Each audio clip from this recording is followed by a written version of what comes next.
A'udzu billahi minasyaitonir rajim. Bismillahirrahmanirrahim. Assalamualaikum warahmatullahi wabarakatuh. Kembali lagi bersama Mang Sukir di channel Sampul Hitam.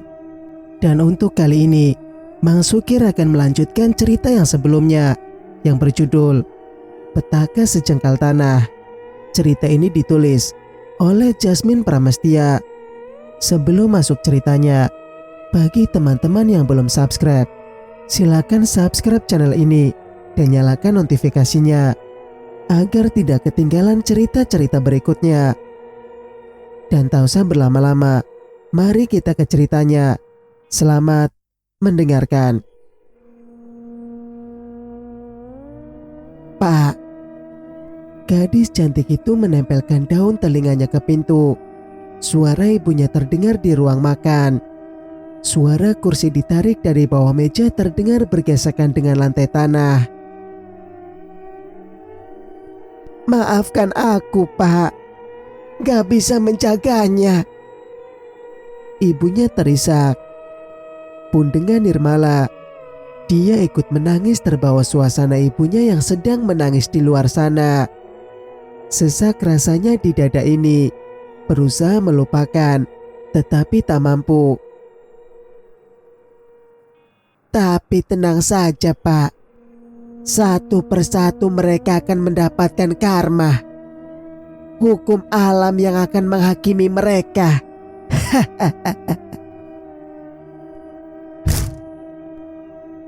Astagfirullah. Sontak Nirmala terkejut dan hampir tercengkal.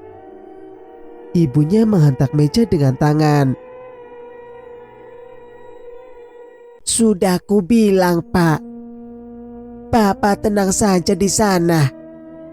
Biar aku yang akan membalaskan kematianmu. Ibunya seolah-olah sedang berbicara dengan ayahnya, memaki, marah dan membanting barang di sekitar. Nirmala membekap mulutnya. Dia masih bisa merasakan apa yang dirasakan sang ibu. Baginya tentu tidak akan mampu menahan kepedihan atas kehilangan ayahnya. Luka ini lagi-lagi tergores. Apa kurang dalam lukanya?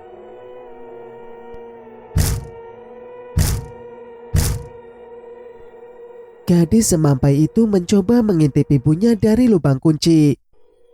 Dia penasaran apa yang dilakukan wanita berdasar lusuh. Astagfirullahaladzim. Lagi-lagi Nirmala dibuat terkejut oleh tingkah ibunya. Ternyata perempuan yang melahirkan 20 tahun silam itu sedang membenturkan dahinya di ujung siku meja. Darah. Ya, ada darah mengalir dari dahi ibunya. Gadis cantik ini kebingungan. Mau menolong ibunya dia takut. Takut dengan seringainya. Terpaksa ia hanya menangis dalam diam, membekap mulutnya dan menggigit bibirnya. Sejak sepeninggalanmu, Mas, aku lebih menyukai warna merah. Aromanya dan rasanya. Hehehe. Ibunya terkekeh geli, padahal tidak ada yang lucu. Sang ibu terduduk di lantai tanah, kepalanya bersandar pada kaki meja. Darah segar mengalir dengan deras hingga membasahi daster yang ia pakai.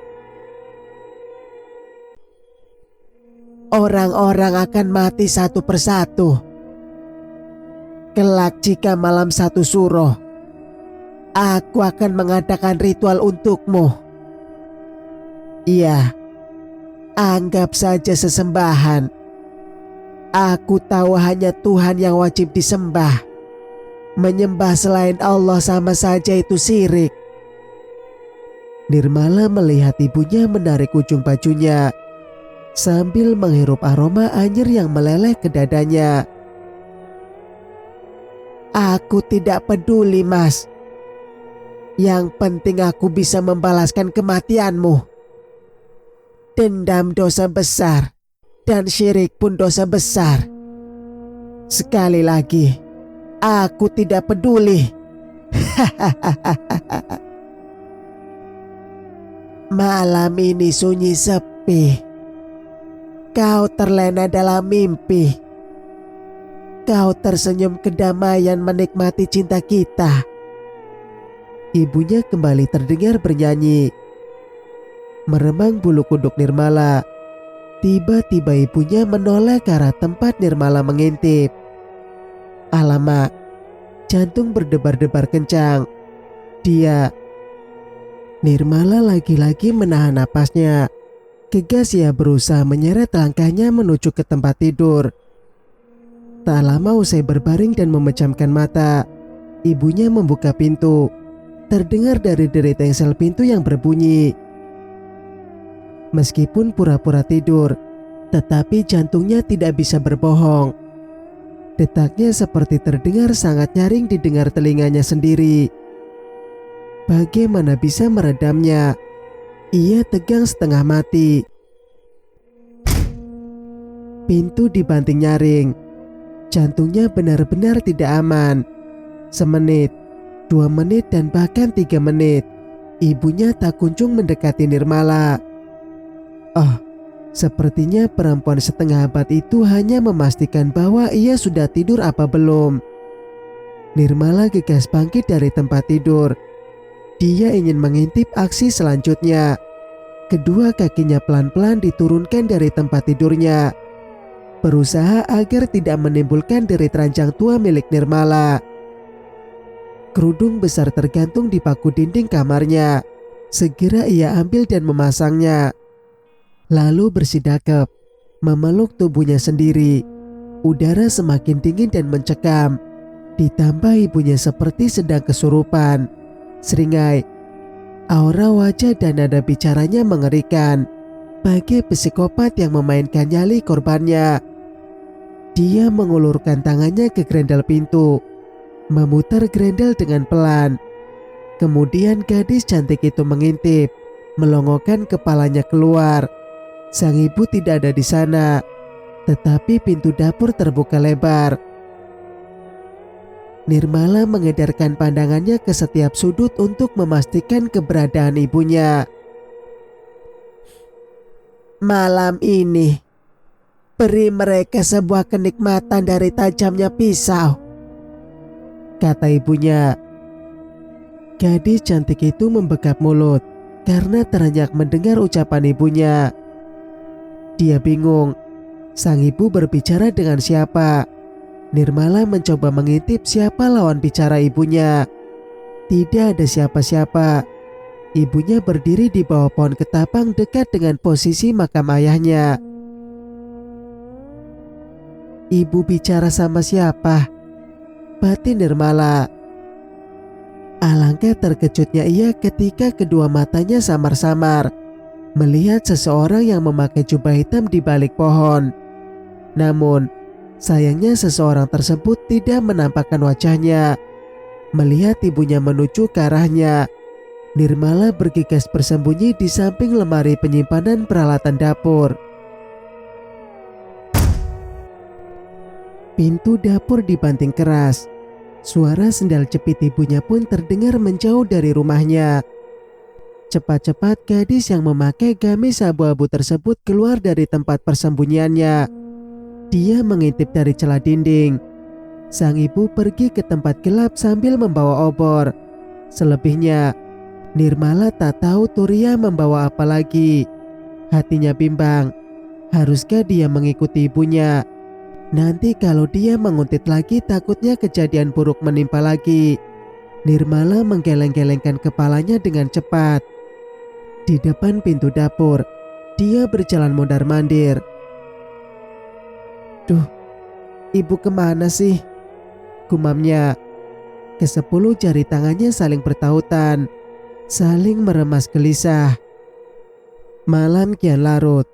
Dingin mulai membeku mengunci kebekuan pada tubuhnya. Pikirannya berputar-putar memikirkan ibunya.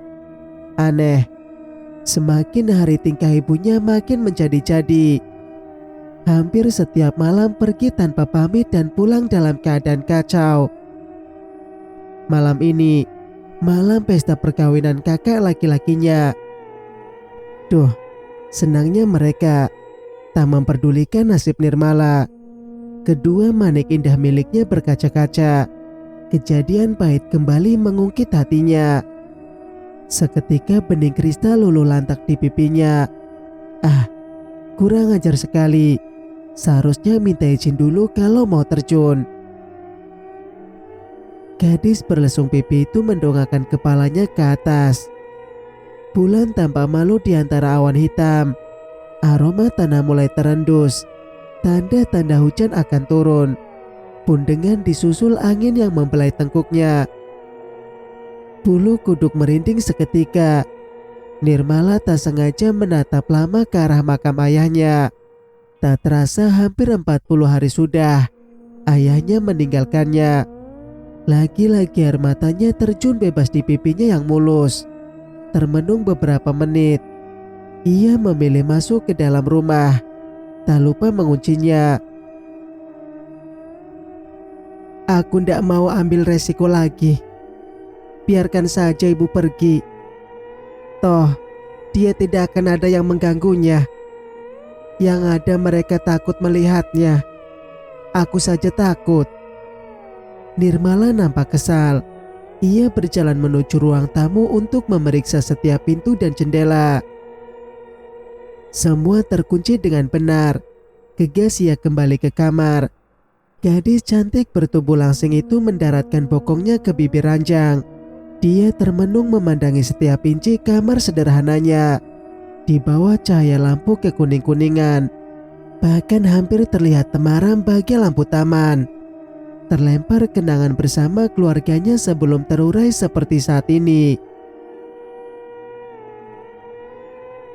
Pak, dadanya kian sesak.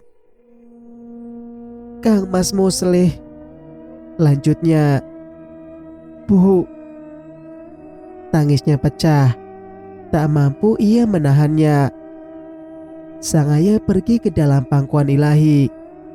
Kakak laki-lakinya yang selama ini sebagai panutan dan pelindungnya pun sikapnya berubah. Dia lebih memikirkan diri sendiri. Dan ibunya, ibu lebih mirip orang gila berdarah pembunuh. Tak salah memang orang-orang memberi julukan itu padanya. Wanita setengah abad itu kini sangat mengerikan. Semenjak kematian ayahnya, ibunya layaknya seperti tukang jagal saja. Baju belepotan cairan merah kental dan bau amis. Kadang, sudahlah, rasanya tidak sanggup membeberkannya. Nirmala menutup wajah dengan kedua telapak tangannya. Orang-orang yang ia sayangi pergi, berubah dan tak bersatu lagi. Tuhan, bagaimana dengan nasibnya? Kasihan Nirmala. Bahunya berguncang hebat, hatinya terkikis, terkoyak luka berkepanjangan dan mungkin lama-lama hancur berkeping-keping. Ketika mengingat dirinya diperkosa Juragan Karso, bertambah hancur pula perasaan dan masa depannya. Dunianya luluh. Ini benar-benar tidak adil. Bukankah selama ini dia baik? Bukankah selama ini Nirmala tak pernah membangkang terhadap orang tua? Tetapi kenapa Tuhan tak adil kepadanya? Kenapa nasibnya tak seberuntung parasnya? Lagi, Nirmala semakin tergugu hanyut dalam kesedihan. Lamunannya buyar kala mendengar pintu diketuk. Nirmala terdiam menajamkan pendengarannya. Suara ketukan terdengar di pintu depan. Mustahil, itu bukan ibunya. Sang ibu biasanya melalui pintu belakang. Astaga, gegas Nirmala turun dari ranjang dan tergesa-gesa menuju dapur. Pintu dapur tidak terkunci dengan benar. Bisa dicongkel dari luar. Seseorang menendang pintu dapur yang terbuat dari anyaman bambu itu. Gadis 20 tahun itu terkesiap. Gila, jantungnya mulai menggila. Berdetak semaunya. Dia kalah cepat dengan pemuda berkulit gelap. Halo manis, sapa pemuda bertubuh besar. Kedua matanya merah, bau alkohol dan rambut keribonya acak-acakan, mirip semak-semak rimbun yang terinjak-injak. Kedua mata Nirmala terbelalak lebar, tubuhnya kaku seketika. "Kau masih ingat aku? Pemuda tersebut menegak minuman keras yang ada di dalam botol kaca bening. "Ayo Nirmala, lakukan sesuatu." Nirmala mengedarkan pandangannya. Dia mencari benda yang sekiranya bisa dijadikan senjata pelindungnya. Sapu ijuk. Diambilnya ditodongkan ke arah pemuda mabuk di hadapannya.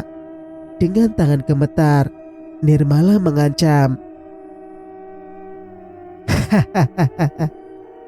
"Cuma itu senjatanya ya? Pergi kamu! Jangan ganggu aku, Norman!" ancam gadis bermata belo itu. Bukannya takut dengan ancaman, dia malah tertawa. Memangnya lucu. "Ayolah manis, kita berpesta seperti muslih. Dia berpesta sepuasnya. Masa kau di sini macam putri duyung kehabisan air?" "Pergi kamu Norman. Jangan sampai ketahuan ibuku. Bisa-bisa..." "Apa? Bisa-bisa kita dinikahkan ya? Daripada menikah denganmu lebih baik aku mati saja." Solot Nirmala. "Ya Tuhan, jangan lagi terulang perbuatan keji menimpa padanya." "Kesini kau!"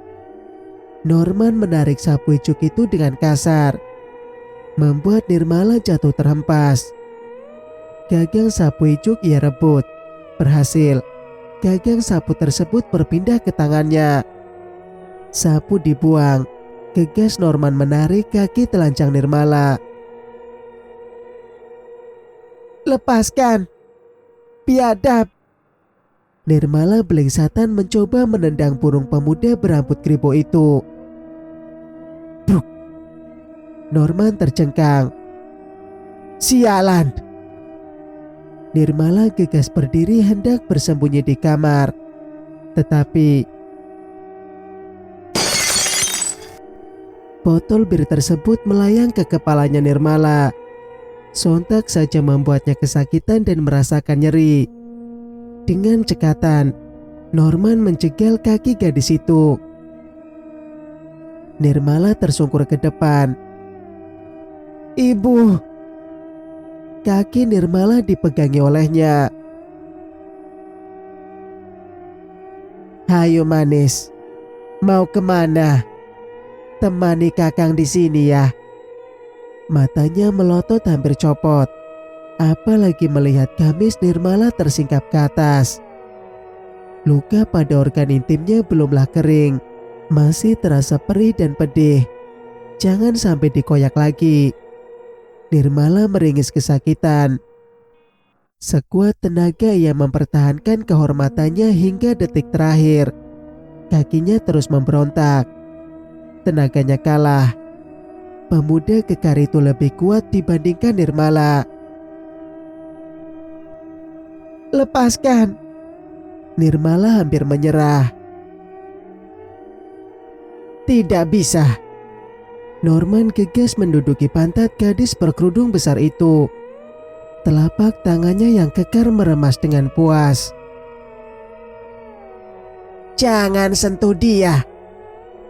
Buk! Norman terjungkal ke depan. Kepalanya terantuk dinding.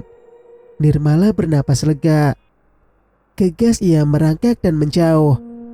Ketika membalikkan badannya, dia terkejut. Ibunya datang membawa sebilah pisau di tangannya. "Kurang ajar!" Ibunya menginjak selangkangan pemuda besar itu, lalu menarik kaki dan menyeret tubuhnya keluar dapur. "Mati kau!" seru ibunya. Ah! Nirmala segera berdiri hendak mencegah ibunya. Takutnya sang ibu membunuh Norman. Ketika sampai di ambang pintu,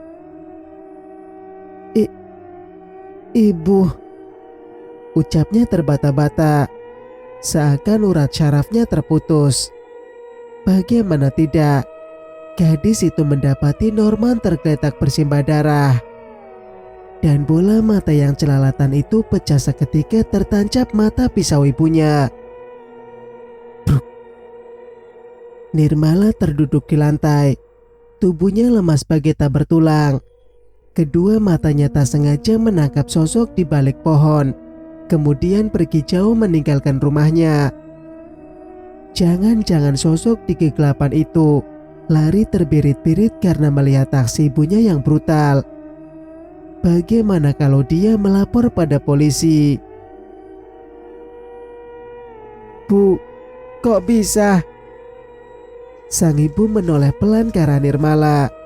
Kemudian ia menyeringai. Lagi-lagi ibunya belepotan darah. Kali ini percikan darah menodai wajahnya. Seketika perut Nirmala mual. Norman, Bu. Bagaimana dengan jasadnya? Ibu bunuh dia.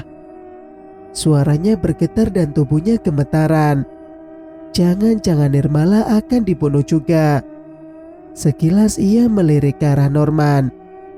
Tubuhnya terlentang di tanah, dan kedua tangannya sepertinya berusaha hendak mencabut sebilah pisau yang tertancap di matanya. Namun tak mampu, keburu ajal menjemputnya. Tenang saja, Nduk. Ibu akan membereskan ini. Kamu tidur saja sana. Hus. Ibunya mengusirnya. Perempuan setengah abad itu berdiri dan menarik Nirmala. Bu, pergi. Masuk ke kamarmu. Jangan khawatir. Ibu yang akan membersihkannya. Entah mengapa tubuh Nirmala semakin lemas kala melihat darah yang menodai wajah ibunya. Dan dia jatuh pingsan karena tidak sanggup dengan aroma anyir pada wajah ibunya. Gegas ibunya menggendong tubuhnya dan membawanya ke tempat tidur Nirmala. Keesokan paginya, Nirmala terbangun dari mimpi panjangnya. Gadis itu keheranan karena tidak mendapati sang ibu di sampingnya. Sinar matahari menembus pada jendela yang sudah terbuka lebar. Sepoi-sepoi angin menerpa wajahnya, dan tirai jendela pun beriak tertiup angin. Mengingat kejadian tadi malam, gegas Nirmala mencari ibunya. Kaki jenjangnya melangkah ke setiap arah. Namun, sang ibu tidak juga ditemukan. Nirmala membuka pintu dapur dengan lebar. Dia ingin melihat noda darah yang tadi malam menggenangi tanah di dekat tangga dapur. Semalam, Norman tergeletak di sana. Dia terperangah melihat keadaan benar-benar berbeda. Bukankah tadi malam genangan darah ada di sini? Kenapa sekarang seperti seolah-olah tidak terjadi apa-apa? Apakah Norman sudah dikebumikan? Sudah bangun, Dok, kata ibunya dari ruang depan. Nirmala terkesiap. Hampir saja jantungnya bergelinding keluar dari tempatnya. Ditelan salivannya yang terasa kalut. Gadis cantik berkuning langsat itu pun memberanikan diri menatap ibunya. Tadi malam, wajah keriput itu terkena percikan darah. Itulah yang membuatnya mual dan lemas. Dari mana, Bu? Dari desa sebelah cari kerjaan buat makan kita, jawabnya datar. Kerja apa, Bu? Kedua mata gadis itu terbelalak. Apa saja. Kamu istirahat saja di rumah. Ada ibu. Nirmala menarik kursi dari bawah meja. Lalu dia mendaratkan bokongnya di atas sana. Kalau keluar kamar pakai hijab Mundo, jangan dilepas, pesan ibunya. Kenapa? Aurat. Yang ditutupi saja menggoda, apalagi yang dibuka, ucapnya meninggi. Tangan keriputnya membuka bungkusan plastik hitam. Aroma masakan mengganggu indera penciumannya. Lapar, namun sirna kalau mengingat kejadian tadi malam. Bu, mayat Norman. Ibunya menoleh padanya dengan tatapan dingin sedingin salju. Kamu ngomong apa, Tondo? Nor, kamu mimpi buruk paling. Orang gak ada mayat. Ngawur. Nirmala terdiam. Setahu gadis itu tadi malam terjadi sesuatu dan dia ingat betul bagaimana Norman menarik kakinya dan meremas tubuhnya. Cengkraman tangannya masih terasa sampai sekarang. Lalu ibunya datang dan menusuk matanya dengan pisau. Iya kan? Tidak ada apa-apa tadi malam. Kamu mimpi mengigau terus. Ibu sampai keberisikan. Ibunya tersenyum. Rambutnya yang kusut ditutupi selendang lusuhnya. Sang ibu tersenyum lebar sambil menatap Nirmala. Senyum yang mirip seringai penjahat usai membunuh korbannya. Nirmala mengedikan bahunya. Singkat cerita, tidak terasa 3 hari setelah kematian Norman, kehidupan keduanya balik seperti semula. Sang ibu bekerja sebagai buruh cuci ke setiap rumah-rumah warga. Sementara itu, Nirmala hanya berdiam diri di rumah, sesuai apa yang diperintahkan oleh ibunya. Perempuan setengah abad itu tidak mau jika terjadi apa-apa terhadap putrinya lagi. Sejak kematian Norman, orang-orang sibuk mencari keberadaannya. Hal ini membuat Nirmala ketar-ketir dan gelisah, takut jika ibunya tertangkap. Kalau misalnya tertangkap, dia tinggal seorang diri. Tentunya membuat Karso bertindak semena-mena kepadanya. Ingin melaporkan kejahatan yang diperbuat oleh ibunya. Nirmala ragu jika ibunya bukan pelaku. Tetapi hanya ada ibunya di sana pada saat kejadian. Dan jelas-jelas ia melihat sang ibu membawa pisau. Kasus ini benar-benar membuat berat badannya turun drastis. Kini, gadis 20 tahun itu hanya berharap Tuhanlah yang membalaskan perbuatan ibunya. Untuk sementara waktu dirinya pura-pura tidak tahu dan pura-pura percaya dengan ucapan ibunya bahwa tidak terjadi apa-apa. Nirmala terbangun dari tempat tidurnya. Ia mendengar suara orang-orang berkumpul di tanah berseberangan dengan makam ayahnya. Disusul pula terdengar suara mesin alat berat untuk membuka lahan. Katanya lahan yang dibeli dari juragan Karso mau dibuka untuk tempat penyimpanan hasil panen buah kopi. Kemudian akan dijadikan sebagai lumbung padi. Dan orang-orang berbondong-bondong melamar pekerjaan yang dibuka oleh Pak Bahtiar sebagai pemilik usaha tersebut. Nirmala pun berantusias, ikut berbondong-bondong melamar pekerjaan sebagai karyawan buruh panen. Hasilnya lumayan, tetapi dia mulai bekerja setelah selesai pembangunan tersebut. Pembangunan akan dikebut dan dipersingkat supaya orang-orang di desanya bisa langsung bekerja. Selain Pak Bahtiar, putranya menemani usaha di desa ini. Dengan begitu, Bram dengan leluasa menemui Nirmala. Ada 3 alat berat yang akan membuka hutan dan lahan yang dijadikan sebagai tempat utama pembangunan tersebut. Orang-orang berdatangan hanya untuk melihat alat-alat bekerja.